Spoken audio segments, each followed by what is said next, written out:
a little bit more hands-on to say how you can create those images. I did give them a couple of reminders, so. Okay. So I can see there's a couple appeared in there. So I guess what I'm looking for is just a very quick feedback, and really about how easy is that exercise to do. So one of the challenges we had in thinking about this is, could that process be driven to the point where you create a network that many organizations would agree with? Or do we believe that, you know, that's an impossible task to create the universal truth that many groups would be prepared to share?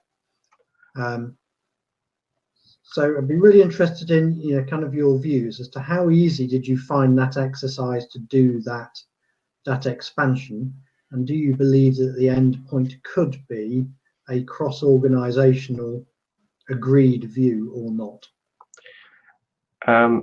Please, could you put on the chat box who I can invite from your tables? I invited Weil previously. Should I invite again, or should I ask Marco? Could you just confirm on your chat box so that I can make you present?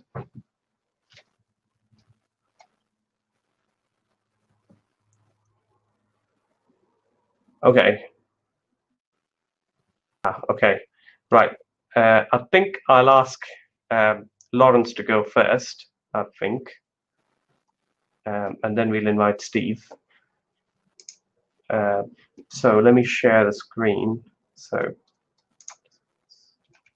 Lawrence, you are live. I'm sharing your screen.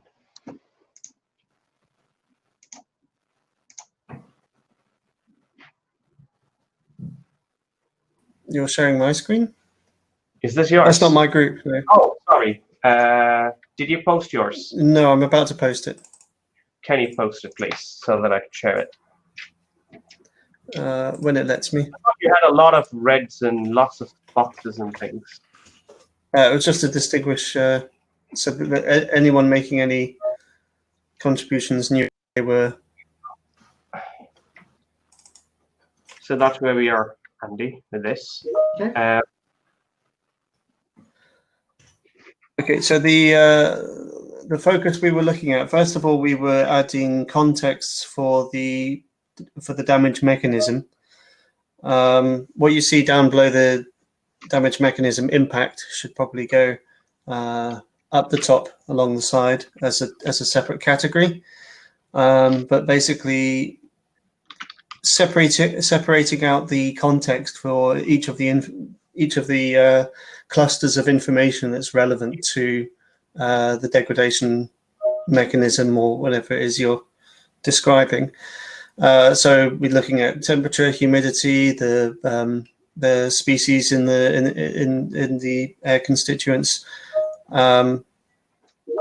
as key aspects of the degradation mechanism. But then you have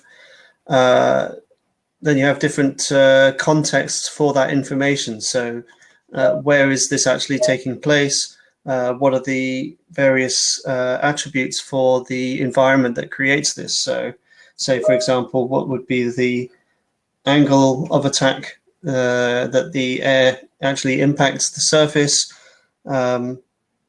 What's the component that it's part of? What's the geometry of the component? And the material that it's made out of, and various other pieces of information. I mean, there's also, I was going to add, what's the condition of the material on the surface that would be potentially would change how much each of these causal factors would exacerbate the problem, and all of that. So Lawrence, what's your opinion on how generic and reusable we could make this? So do you think it's possible to create a version of the truth that many organizations would sign up to, or do you think it's inevitably organizationally centric? I think within specific industry within specific industries, it might be possible to create a homogenized system that everybody can participate in. There would be arguments and disagreements within that, and perhaps any system that you create would need to have some flexibility for additional structure to be added later on. But then this adds to the cost of the system, because you're going to need to have administrators which basically serve as have a job role that functions between the organizations and is basically an arbiter between them. Yeah. Okay. No, thanks for that, Lawrence. There was a question in the Q&A, Andrew, which was from Mariam Farsi. She says, I think this is massively depends on the individual's expertise on the topic of how you want to expand this degradation mechanism. Do you want to comment on that? Or? Yes, I guess what individuals know about is going to depend on their expertise. I guess where we think we've got to is physics is physics. So there are only a certain number of things which we think form part of the causal chain. And it's a question of what is the level of visibility of those causal factors to each of the parties. So, for instance, we had an example many years ago where we had an equation for oxidation of something, and it proved to be utterly useless in a particular context. And the reason for that was it didn't include a pressure term. And the reason it didn't include a pressure term was because it had been harvested from a context in which everything happened at atmospheric pressure. So because pressure never varied by a significant amount, nobody had ever thought to put that particular term into the equation. But in our world, where we're pressurizing things to 40, 50 atmospheres, it became a very, very important part of the equation. But not one that was generally recognized in literature. So I think there is that view that says, actually, if you can build up the true physics as a standard picture and then allow different organizations to have different weightings depending upon their context, that may be the sensible way to try and manage it. Okay. Thank you for that, Andrew. I think on a loosely related, I think this was posted quite early on, but I just picked up this question. I think it's worth asking this within the context of the knowledge base. For merging, which kind of data integration approach are you focusing on? Play ontologies, play ontologies a role in your scope? So do ontologies play a role in your scope is what the question was. This was from Marco Franke quite early on. Maybe the easiest way of addressing that is, rather than going to the other two tables, so we've only got a quarter of an hour left, maybe if we move on to the next bit of the presentation material, it'll address that question. Or hold it in reserve and we'll come back to it later if not. I am collating that information for you, Andrew. If it feels, we will try to see if we can publish this as well at a later date. I'm just going to briefly show you what the other teams have come up with, just to put on a gaze. I think they've extended that, Andy, here in terms of the basic levels. That was from Weil, I think table 3. Then we have had table 1, which went into a little bit more details, breakdown. In terms of even corrective actions as well. Quite interesting to see how else that tree can grow. I think the comment, we will ask the question perhaps in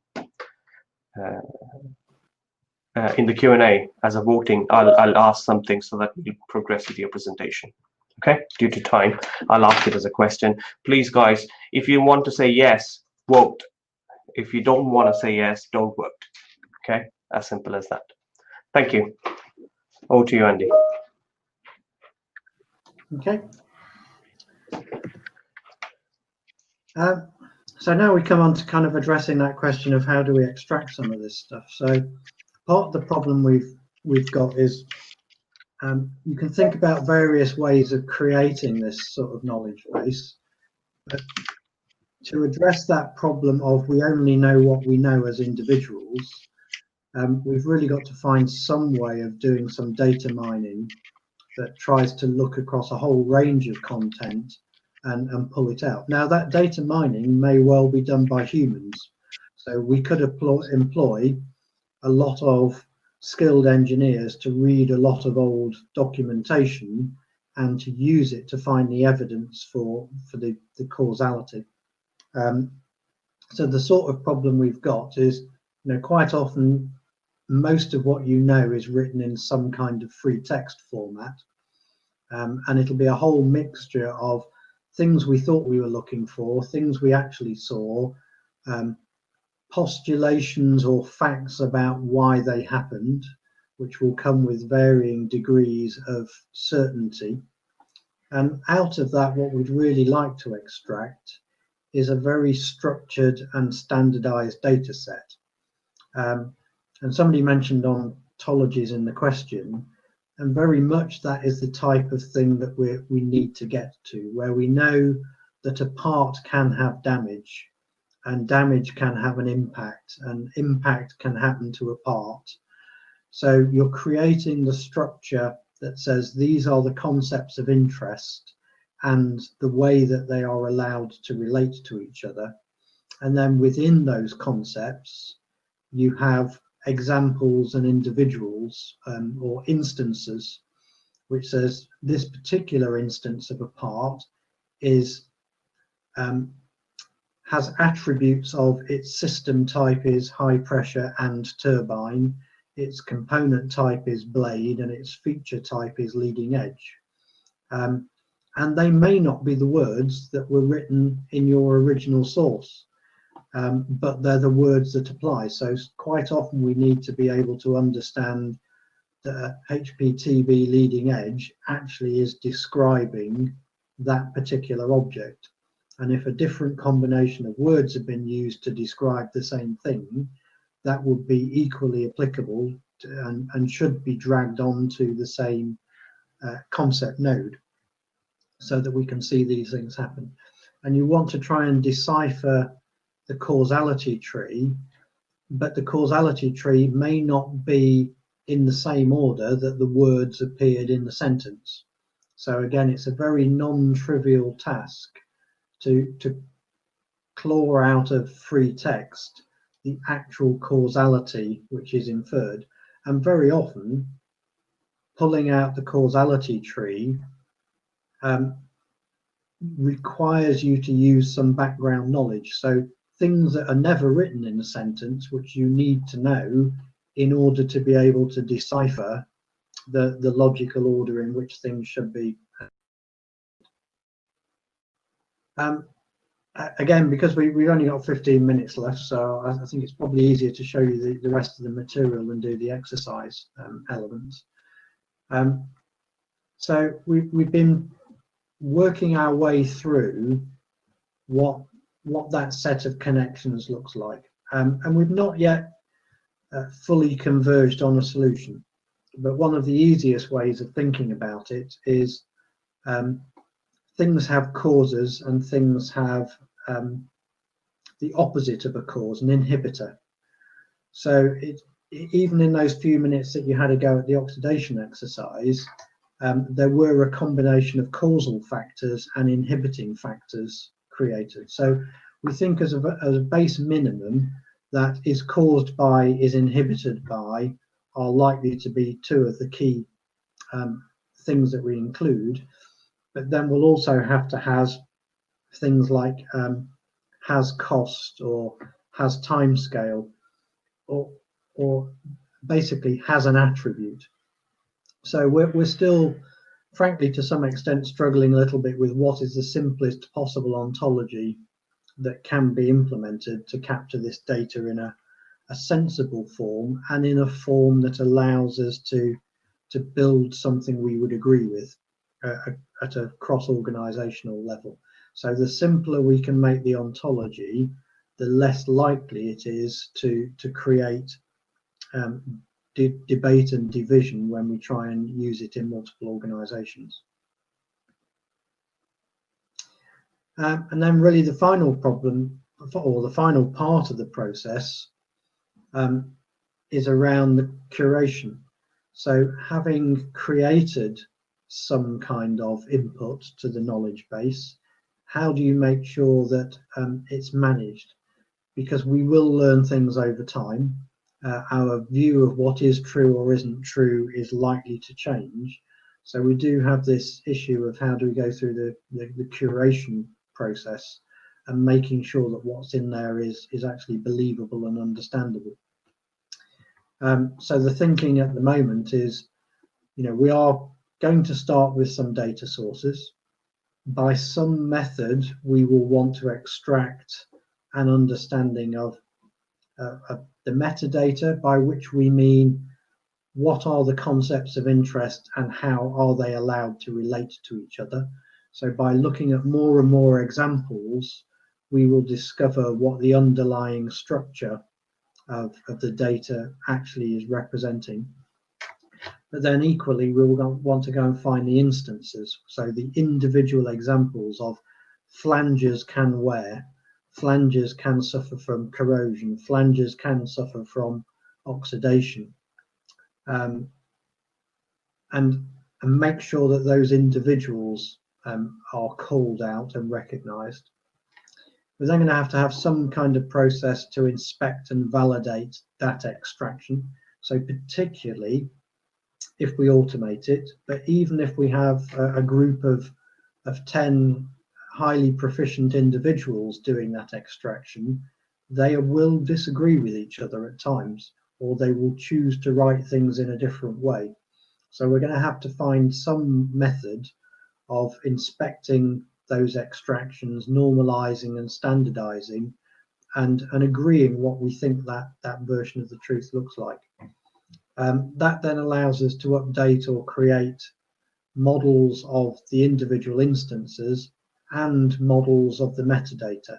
So having found a new linkage between two concepts, we'll need to build that into the model to allow the individual instances to occur. And then we're going to have to publish that in some kind of form so that we update over a period of time. So we think that's the underlying structure of the management workflow for how you get new content into the knowledge base and rationalize it against what's already there. So some work is being done at the moment around creating the infrastructure to do that.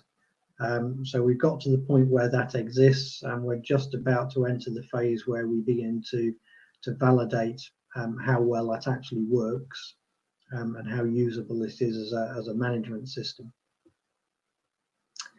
And then the final thing I really wanted to get to in the last few minutes of the exercise is really to understand who else do you think we should engage over the course of the next 2 years of the program. So again, if you could just spend 5 minutes in the breakout on the tables and just try and capture a list of who you think might potentially be contributors of content into a knowledge base, and who might be potential users who'd be interested in engaging as an endpoint, or and it may be both. Maybe there'll be organizations or individuals or groups who would fall in both categories. So if you could just spend a few minutes in your tables jotting down some ideas of who falls into the potential contributor or user groups, I'd be very grateful. Andy, I'm just going to go back onto the floor. I'm conscious of time. We've got about 6 minutes, so I will put a 5-minute timer, and we will finish in the next 6 minutes, if that's okay. Yep. Again, in your tables,